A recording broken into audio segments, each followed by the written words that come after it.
Hello everyone, मेरा नाम है Santosh Kumar, farmer bank officer. आज के सेशन में हम जनवरी 2026 से मई 26 तक के इम्पोर्टेंट आरबीआई अपडेट्स को कवर करेंगे। ये काफ़ी इम्पोर्टेंट रहने वाले हैं आपके एग्जाम पॉइंट ऑफ व्यू से। इस डिस्कशन का फोकस सिर्फ क्वेश्चन तक लिमिटेड नहीं होगा। हम हर टॉपिक को डिटेल में समझेंगे। मैं आपके साथ कुछ एडिशनल इंसाइट्स और इम्पोर्टेंट पॉइंट्स भी शेयर करूंगा जो आपके रिवीजन को और इफेक्टिव बना देंगे। तो चलिए शुरू करते हैं। सबसे पहले क्वेश्चन है, as per revised RBI framework maximum dividend pay out कितना हो सकता है? ऑप्शन आपके सामने है। करेक्ट आंसर है 75% ऑफ पीएटी। पीएटी मतलब प्रॉफिट आफ्टर टैक्स।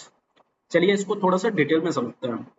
आरबीआई ने एक नया फ्रेमवर्क इंट्रोड्यूस किया है जिसका नाम है commercial bank prudential norms on declaration of dividend and remittance of profit direction 2026।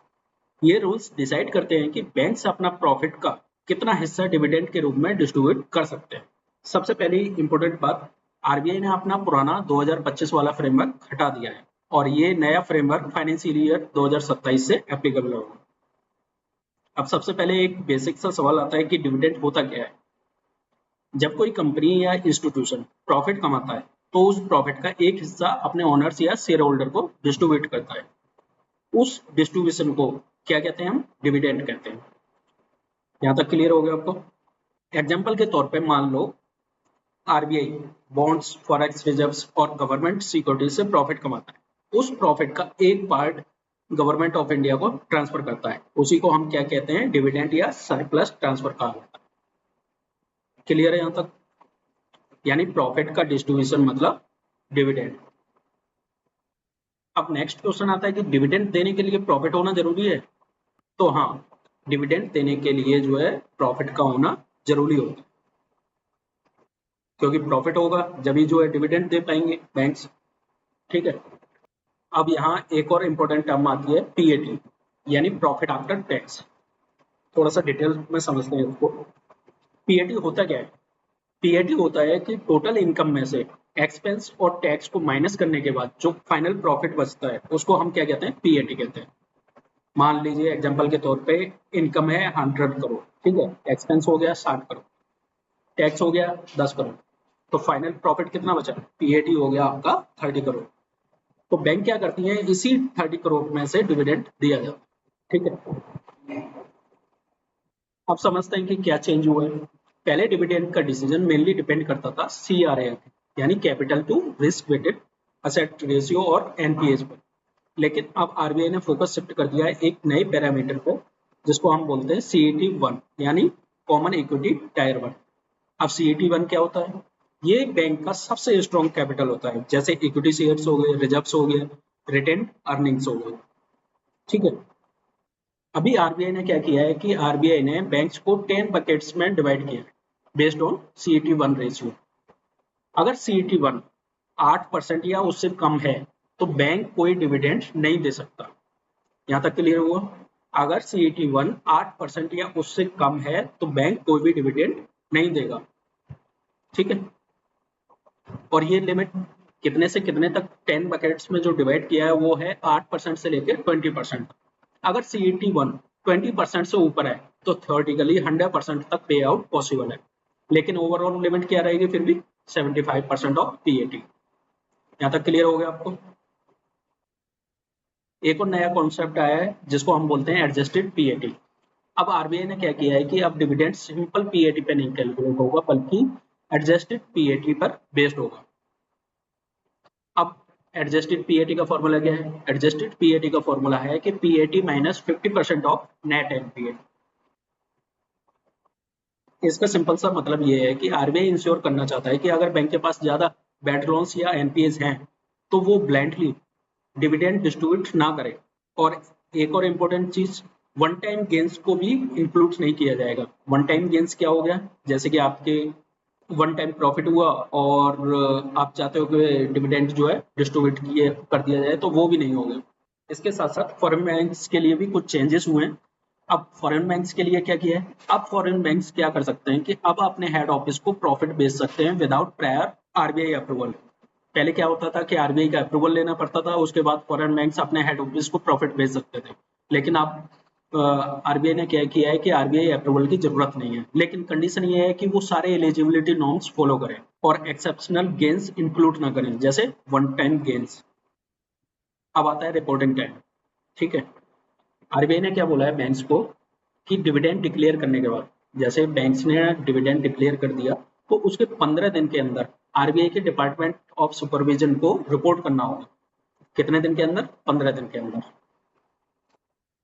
ये था अपना फर्स्ट क्वेश्चन, जो कि आरबीआई ने एक नया फ्रेमवर्क इंट्रोड्यूस किया था जिसका नाम था commercial banks potential norms on declaration of dividend and remittance of profit direction 2026।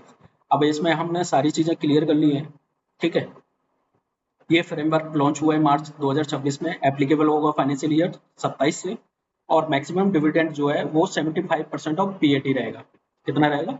75% of PAT. और बेस्ड किस पर रहेगा? सीईटी 1 रेशियो पर। और कितने बकेट्स हैं इसमें? 10 बकेट्स हैं। और एडजस्टेड पीएटी क्या होता है? एडजस्टेड पीएटी का फॉर्मूला भी आप याद रख लो, PAT minus 50% of net NPS. और इसके साथ साथ रिपोर्टिंग टाइम कितना है? Within 15 days dividend declare होने के बाद। ठीक है, यहाँ तक क्लियर हो गया पहला क्वेश्चन। चलिए मूव करते हैं नेक्स्ट क्वेश्चन पे। नेक्स्ट क्वेश्चन है कि मार्च 2026 में अमेंडमेंट के अकॉर्डिंग आरबीआई ने सीसीआर के अंडर बैंक्स के क्यूसीसीपीज यानी क्वालिफाइंग सेंट्रल काउंटर पार्टीज के साथ ट्रेड एक्सपोजर पर कितना रिस्क वेटेज असाइन किया है? तो ये है 2%। चलिए इसको भी थोड़ा सा डिटेल में समझते हैं। एक सिंपल सा क्वेश्चन, बैंक को कैपिटल रखने की जरूरत क्यों होती है? क्योंकि बैंक रिस्क लेता है, और अगर रिस्क रियलिटी में लॉस बन गया तो बैंक के पास बफर होना चाहिए उसको मीट आउट करने के लिए। तो यही कॉन्सेप्ट ग्लोबली सेट किया गया था बैंक फॉर इंटरनेशनल सेटलमेंट के अंदर, यानी basal committee on banking supervision, जिसे हम बेसल नॉर्म्स भी कहते हैं। बेसल का सिंपल सा रूल है कि जितना रिस्क उतना कैपिटल। इंडिया में इसको इम्प्लीमेंट करता है आरबीआई। अब बेसल के अंडर एक और इम्पोर्टेंट रिस्क आता है सीसीआर। सीसीआर मतलब काउंटर पार्टी क्रेडिट रिस्क। सोचो बैंक किसी के साथ डील करता है, जैसे डेरिवेटिव कॉन्ट्रैक्ट हो गया, फॉरेक्स डील होगी, स्वैप हो गया। रिस्क क्या है? दूसरी पार्टी बीच में डिफॉल्ट कर सकती है। एग्जाम्पल के तौर पे समझिए आप बैंक ने 10 करोड़ का कॉन्ट्रैक्ट किया, अगर सामने वाली पार्टी फेल हो गई तो बैंक का तो लॉस हो गया। यही है सीसीआर, इसी को क्या कहते हैं हम? Counter party credit risk. पर बेसल बोलता है सिर्फ आज का रिस्क मत देखो, फ्यूचर में रिस्क बढ़ भी सकता है। इसलिए कॉन्सेप्ट आता है पीएफई यानी पोटेंशियल फ्यूचर एक्सपोजर। फ्यूचर में मैक्सिमम कितना एक्सपोजर हो सकता है। इसका भी एक एग्जांपल लेके देखते हैं।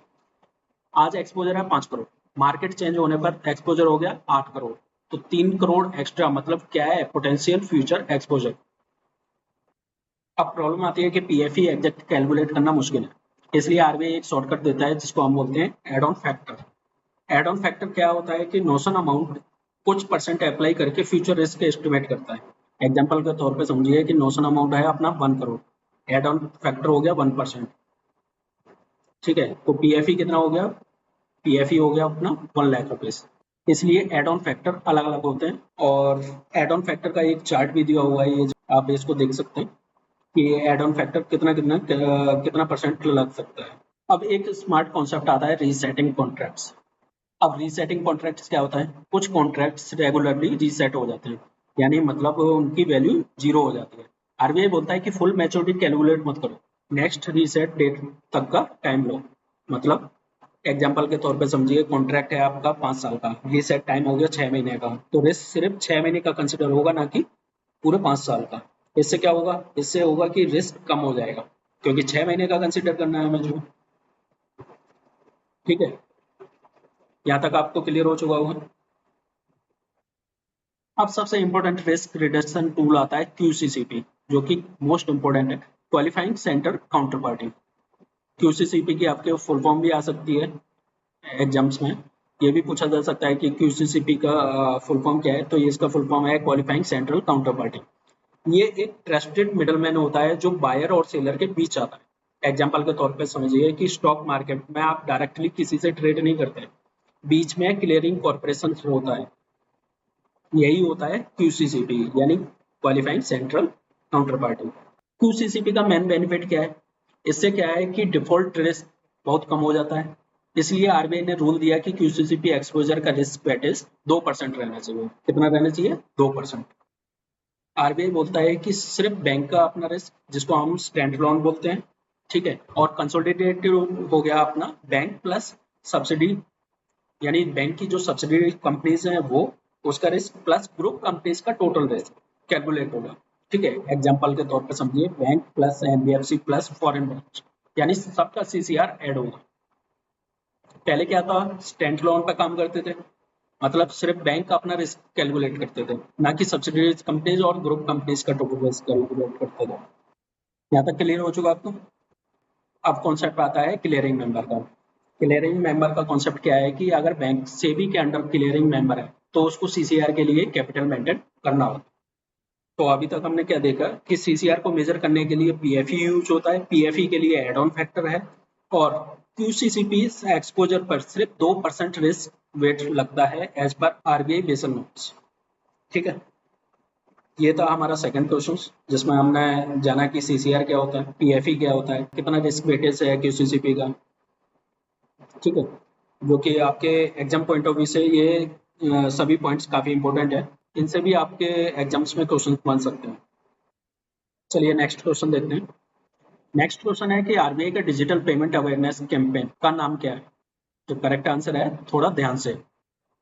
चलिए थोड़ा सा डिटेल में समझते हैं। आरबीआई ने एक awareness programme on digital payments launch किया है, जिसका एम है लोगों को डिजिटल पेमेंट्स के बारे में एजुकेट करना, ऑनलाइन फ्रॉड से बचाना, सेफ यूजेस प्रमोट करना।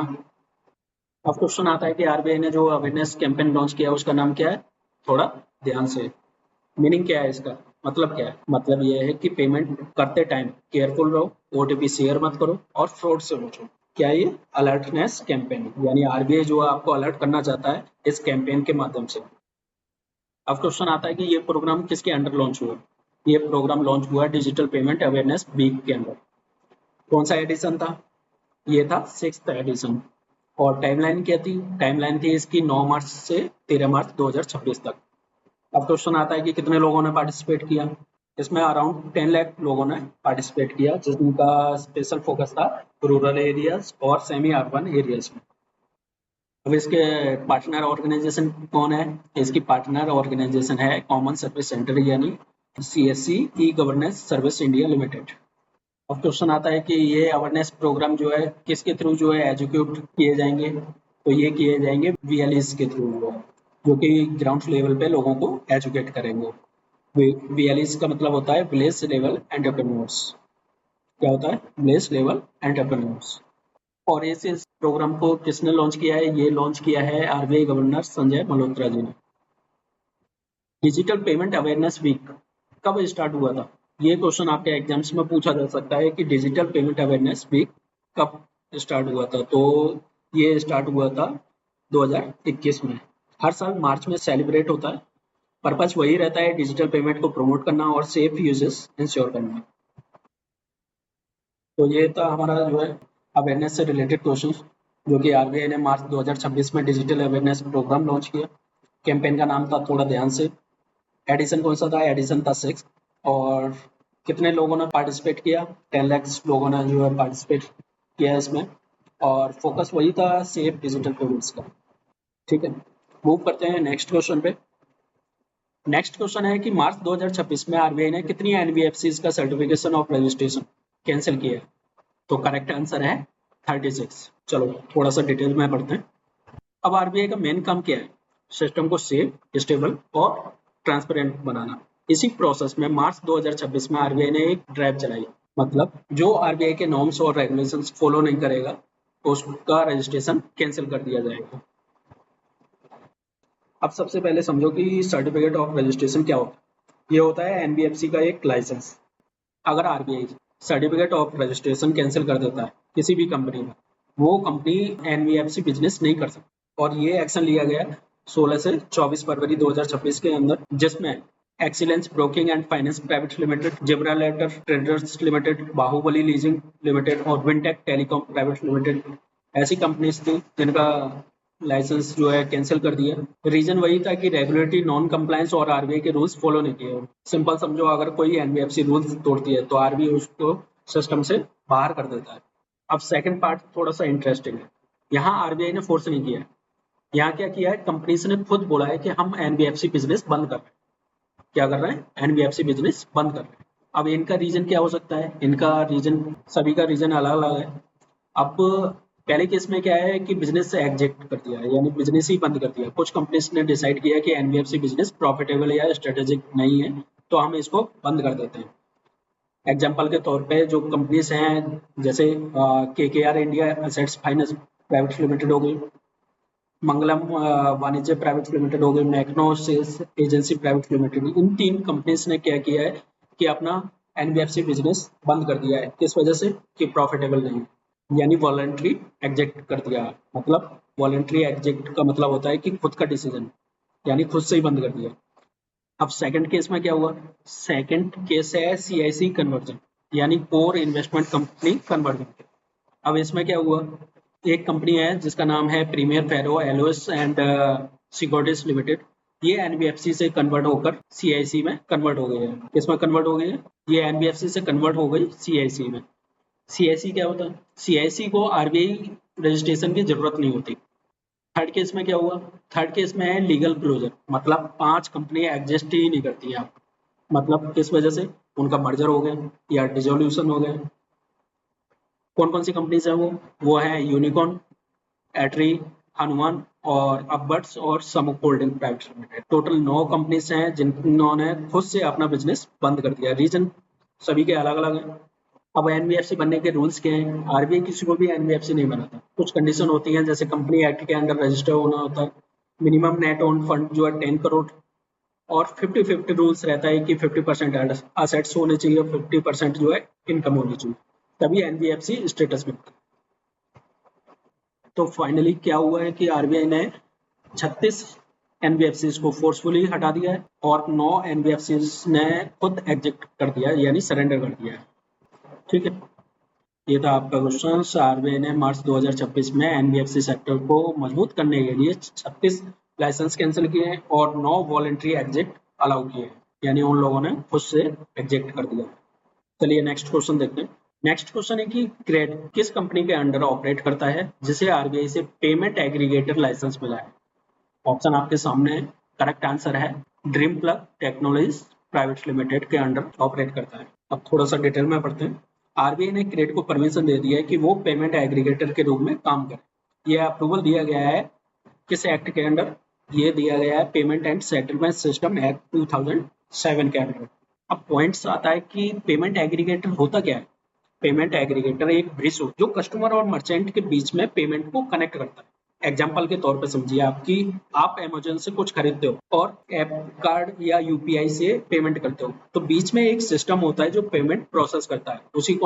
उसी सिस्टम को हम क्या कहते हैं? पेमेंट एग्रीगेटर कहते हैं। यहाँ तक क्लियर होगा? तो आरबीआई ने क्या किया है कि क्रेड को अप्रूवल दे दिया है पेमेंट एग्रीगेटर का, जिसके थ्रू जो है वो डायरेक्ट मर्चेंट्स को ऑनबोर्ड कर सकता है, पेमेंट प्रोसेस कर सकता है, किसी थर्ड पार्टी या बैंक पे डिपेंड नहीं होना पड़ेगा। मतलब क्रेड का रोल और पावरफुल हो गया। अगर मैं क्रेड की बात करूं तो क्रेड के एग्जिस्टिंग लाइसेंस हैं।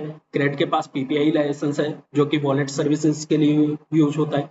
इंश्योरेंस लाइसेंस है जो कि IRDAI से मिला हुआ है। इन्वेस्टमेंट एडवाइजर लाइसेंस है जो कि सेबी से मिला हुआ है। और TPAP लाइसेंस है जो कि यूपीआई से रिलेटेड सर्विसेज के लिए होता है, जो कि NPCI से मिला हुआ है। और साथ के साथ आरबीआई ने पेमेंट एग्रीगेटर का भी लाइसेंस क्रेड को दे दिया है। सिर्फ एक लाइन में याद रखो कि आरबीआई ने क्रेड को पेमेंट एग्रीगेटर बनने की अप्रूवल दी है। किसके under? Payment and settlement system act 2007 के अंडर। चलिए नेक्स्ट क्वेश्चन पर मूव करते हैं। नेक्स्ट क्वेश्चन है कि मार्च 2026 में आरबीआई ने 2.70 लाख का पेनल्टी किस एनबीएफसी पर लगाया? केएमपी कंपनसेशन गाइडलाइंस वायलेट करने पर। तो किस एनबीएफसी पर लगाया? ये लगाया है मन्नापुरम फाइनेंस लिमिटेड। चलो इसको भी थोड़ा सा डिटेल में देखें। आरबीआई ने 2.70 लाख का पेनल्टी लगाया है मन्नापुरम फाइनेंस लिमिटेड पे। रीजन ये था कि केएमपी कंपनसेशन वायलेशन किया है मन्नापुरम में। अब केएमपी होता क्या है? ये होता है की मैनेजरियल पर्सोनल, मतलब ये कंपनी के टॉप लेवल लोग होते हैं, जैसे सीईओ हो गए, सीएफओ हो गए, आपके डायरेक्टर्स हो गए, सीनियर मैनेजमेंट हो गए। तो इनको बोलते हैं हम की मैनेजरियल पर्सोनल। जो कंपनी को रन करते हैं वो क्या कहलाते हैं? की मैनेजरियल पर्सोनल। अब वॉयलेशन क्या था? आरबीआई ने रूल्स बनाए हैं कि केएमपी को सैलरी और बोनस कैसे देने, जिसके अकॉर्डिंग पेमेंट होना चाहिए। लेकिन मन्नापुरम ने क्या किया? इस गाइडलाइंस को प्रॉपर्ली फॉलो नहीं किया, इसलिए पेनल्टी आरबीआई ने लगा दी। अब क्वेश्चन आता है कि पेनल्टी किस लॉ के अंडर लगाई गई। आपसे डायरेक्ट क्वेश्चन ये भी पूछा जा सकता है कि पेनल्टी किस लॉ के अंडर लगाई गई। तो ये जो पेनल्टी लगाई गई है ये आरबीआई एक्ट 1934 के अंडर लगाई गई है। मेन चीज आती है कि वॉयलेशन कैसे पकड़ा है। आरबीआई ने इंस्पेक्शन किया बेस्ड ऑन 31 मार्च 2025 की फाइनेंशियल रिपोर्ट को, जिसकी वजह से जो है पेनल्टी इम्पोज की गई।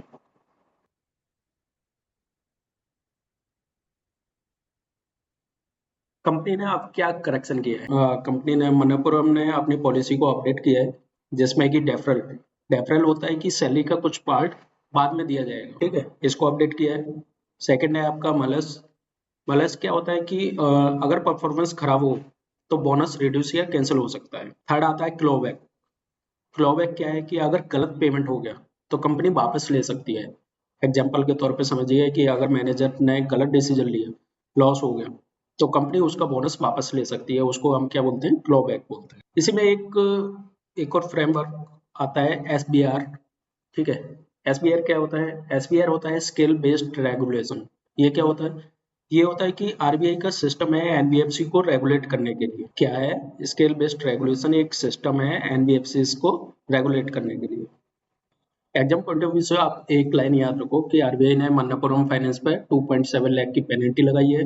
किस एक्ट के अंडर लगाई है? ये लगाई है आरबीआई एक्ट 1934। और किस रीजन से लगाई है? ये लगाई है केएमपी यानी की मैनेजरियल पर्सनल कंपेंसेशन गाइडलाइंस वॉलेशन के लिए, ठीक है। मूव करते हैं नेक्स्ट क्वेश्चन की तरफ। एचएसबीसी ने अनक्लेम्ड डिपॉजिट्स के लिए कौन सा यूनिक नंबर जनरेट किया है? आपके ऑप्शन दिए हुए हैं। करेक्ट आंसर है यूडीआरएन। चलिए पहले शुरू से समझते हैं इसको। आरबीआई ने 31.80 लाख का पेनल्टी लगाया है। किस पे लगाया है? एचएसबीसी इंडिया में। रीजन क्या था? इसका रीजन ये था कि डिपॉजिट रूल्स फॉलो नहीं किए इन्होंने। पहले प्रॉब्लम समझते हैं कि प्रॉब्लम क्या थी।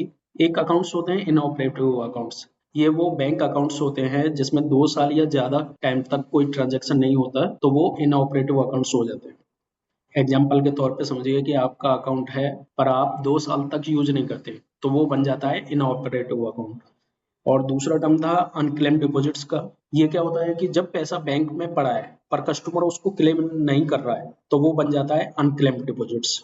आरबीआई रूल क्या कहता है कि बैंक्स को इनऑपरेटिव अकाउंट्स का रिकॉर्ड मेंटेन करना है, अनक्लेम डिपॉजिट्स का प्रॉपर डेटाबेस बनाना है, हर डिपॉजिट को एक यूनिक नंबर देना है जिसे हम क्या बोलते हैं? यूडीआरएन यानी अनक्लेम डिपॉजिट रेफरेंस नंबर। अब एचएसबीसी ने क्या गलती की थी कि एचएसबीसी ने प्रॉपर सर्चेबल डाटा मेंटेन नहीं किया, यूडीआरएन नंबर जनरेट नहीं किया, और डीए फंड जो होता है वो ट्रांसफर में गलतियां कर दी। डीए फंड क्या होता है? डीए फंड होता है कि depositor education and awareness fund. ये फंड आरबीआई मेंटेन करता है। जब डिपॉजिट 10 साल तक क्लेम नहीं होते तो वो पैसा इस फंड में ट्रांसफर कर दिया जाता है। एग्जाम्पल के तौर पर समझिए कि आपका 10,000 रुपये अकाउंट में पड़ा है, आप 10 साल तक क्लेम नहीं करते, बैंक उसको डीए फंड में ट्रांसफर कर देगा। किस फंड में ट्रांसफर कर देगा? डीए फंड यानी depositor education and awareness fund.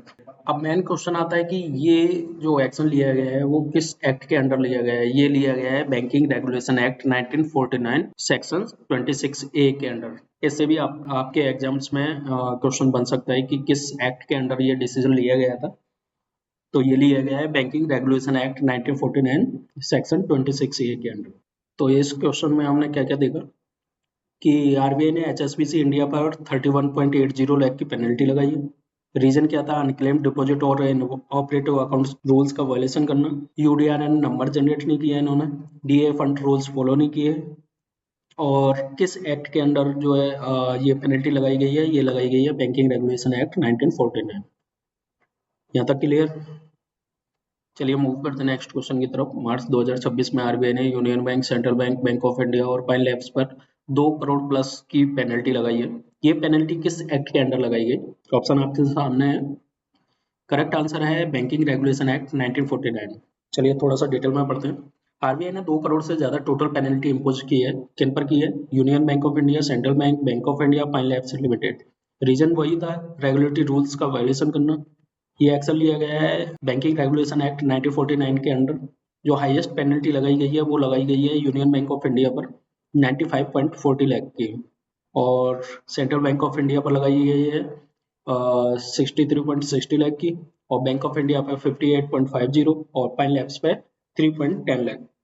ठीक है, अब गलती क्या की थी इन्होंने, यूनियन बैंक ने क्या किया था कि अनऑथराइज ट्रांजेक्शन का पैसा टाइम पर रिफंड नहीं किया था और 24/7 कंप्लेंट रिपोर्टिंग सिस्टम नहीं दिया, प्लस केसीसी अकाउंट्स में मैनुअल इंटरफेरेंस भी किया है, जिसकी वजह से जो है आरबीआई ने यूनियन बैंक ऑफ इंडिया पे पेनल्टी लगाई।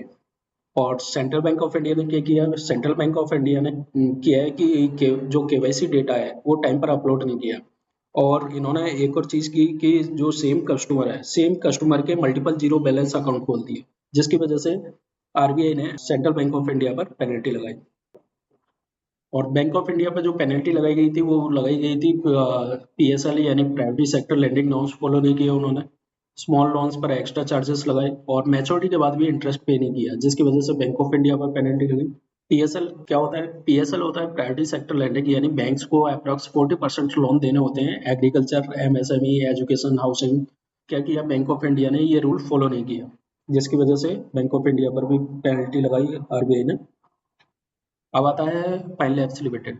पाइन लैब्स लिमिटेड पर जो पेनल्टी लगाई गई थी वो लगाई गई थी कि उन्होंने प्रॉपर केवाईसी वेरीफाई किए बिना पीपीआई इशू कर दिया, जिसकी वजह से आरबीआई ने पाइन लैब्स लिमिटेड पर पेनल्टी लगाई।